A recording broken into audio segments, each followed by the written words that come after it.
श्री गोपाळ कृष्ण भगवान की जय। लीळा नंबर 91। वस्त्र दिल्याबद्दल औसाला शिक्षा पण। एके दिवशी आषाढी सोमवारी म्हणून सर्व पर्व आले। महापर्वणी म्हणून पुष्कळ लोक आले होते। औसा बाहेर निघाली, गंगेकडे गेली।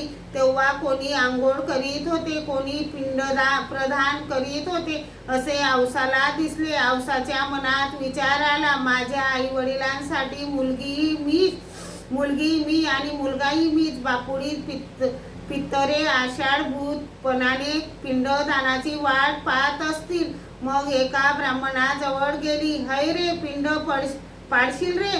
त्याने म्हटले, हो आई या। पूर्वी सर्वज्ञांनी औसाला वस्त्र दिले होते, तेच त्या ब्राह्मणाला दिले। मग त्यांच्याकडून पिंड प्रदान करण्याचा विधी चालला होता। त्यावेळी भट्टोबास गंगेकडे गेले। तेथे त्यांना औसा दिसली आणि भट्टोबास सर्वज्ञांजवळ आले। जीजी, पाहिले का औसेचे काम?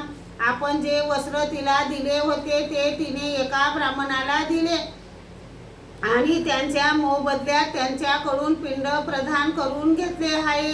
भट्टोबासांचे बोलणे संपले तेव्हा औसा लवकर परत आली। सर्वज्ञ म्हणाले, हे काय नायका, तुम्ही दीक्षितांची कन्या, उपासनींची सून, नाथपंथींचा उपदेश, या पात्रतेने तुमच्या पितरांना काहीच लाभ होत नाही। याशिवाय तुम्हाला आमचे दर्शन आहे। एवढी मोठी सुकृताची जोड तुम्ही जोडत आहात, यामुळे तुमच्या पितरांना काही होत नाही। मग आता एवढ्या पिंड प्रदानाने काय होईल? काही करावेसे वाटले तर आमच्या ठिकाणी करा। सर्वज्ञ म्हणाले, वानऱ्या जा, त्या ब्राह्मणास एक दाम द्या आणि ते वस्त्र परत मागून आणा।